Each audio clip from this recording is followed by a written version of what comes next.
Where is the Apple store in Westfield, Stratford?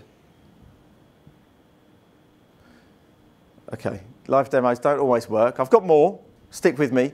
What they should have shown is indoor maps. So on the right hand side, what you should have seen is an indoor map of Westfield, Stratford. So again, you know, if you're looking for a particular store within a mall, and malls are getting bigger and bigger and bigger, then you'll be able to find your way without having to do anything other than use Google. So we saw earlier the Indian population compared to China and the US. Anyone got any ideas what the UK is compared to?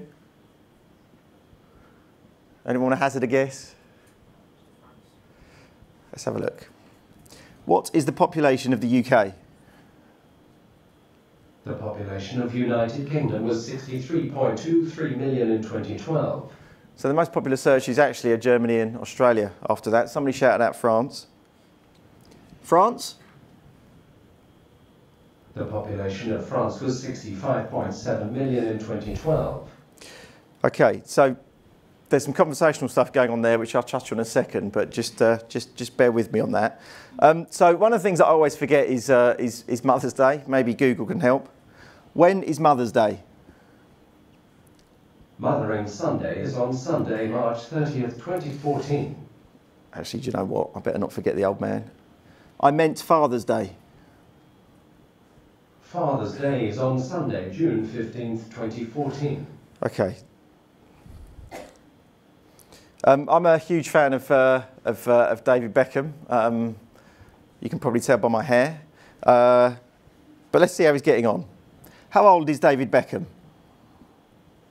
David Beckham is 38 years old. How tall is he? David Beckham is 1.83 meters tall. Who is his wife? David Beckham's spouse is Victoria Beckham since 1999. I like the way it's called, who is the wife? I'm sure it's exactly what Beckham would say. Who are her children? Victoria Beckham's children include Harper Beckham, Brooklyn Beckham, and others. Third and fourth child syndrome, we all know it. I'm one of them. So what have we seen? What have we seen there? That last bit in particular. We've seen conversational sequential voice searching. So in effect, I've used one keyword, which was David Beckham, and then everything else is anchored to that particular keyword. So I didn't use any other keywords after that.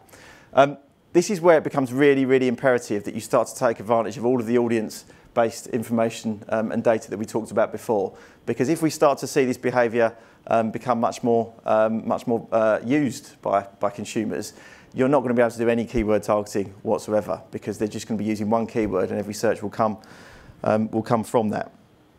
I'm just going to try a couple more. I'm hungry. There are several listings for restaurants. Which is handy, but what do I want to eat?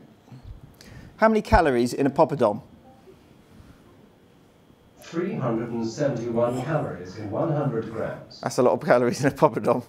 No one go for curry tonight. I'm on a bit of a diet at the moment before Christmas. What about avocado? 160 calories in 100 grams. Okay, it's better. A cup of blueberries? 85 calories in 1 cup. It's still quite punchy, but I'll accept that. Okay, I'm just going to do two more before I show you one last thing. This is my kid's favourite. Show me photos of the cutest dog in the world. Check out oh my God. The world's cutest dog. That is the cutest dog in the world, without question. Apart from my dog. Who are you? Searching for oneself can take a lifetime, but a good place to start is classic rock. What is the answer to life, the universe, and everything? The answer to life, the universe, and everything is 42. We knew that already. Okay, so just before I go, what I want to show you is, and fingers crossed this worked. No,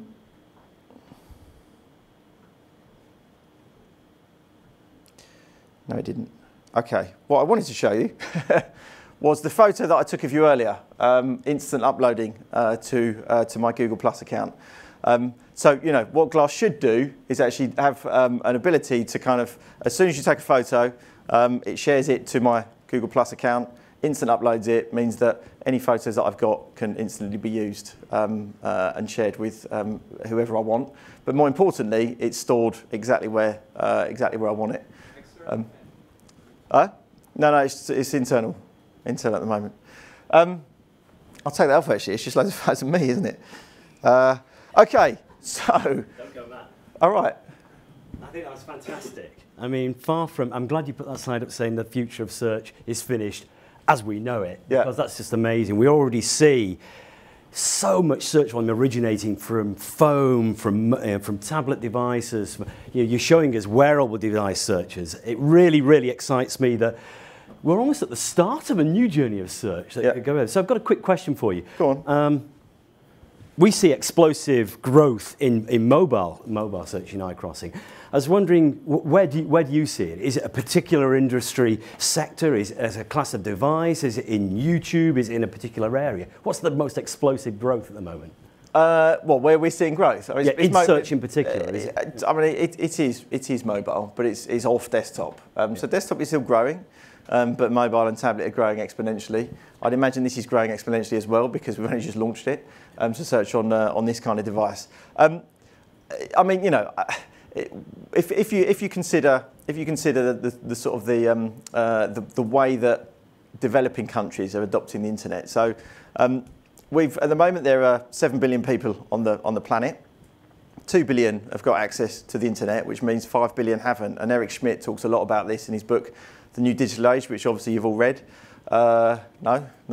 And so, you know, one of the reasons why we launched Project Loon, I don't know if you're familiar with Project Loon, but Project Loon is basically where we put balloons up in the sky above New Zealand that are going to float around the stratosphere, the southern hemisphere, and actually deliver Wi-Fi to people who haven't got any fixed line access. And the reason why we're doing it is because we've seen the developing world is actually going mobile before fixed line. They're completely skipping fixed line access, so they're going mobile first. And we're seeing exactly the same behaviour in UK and developed world countries for people under 20. So they're not bothering with fixed line. They're going straight to mobile. So it becomes absolutely imperative that mobile is part of your overall strategy. But I can't stress enough, you know, the all screens thing.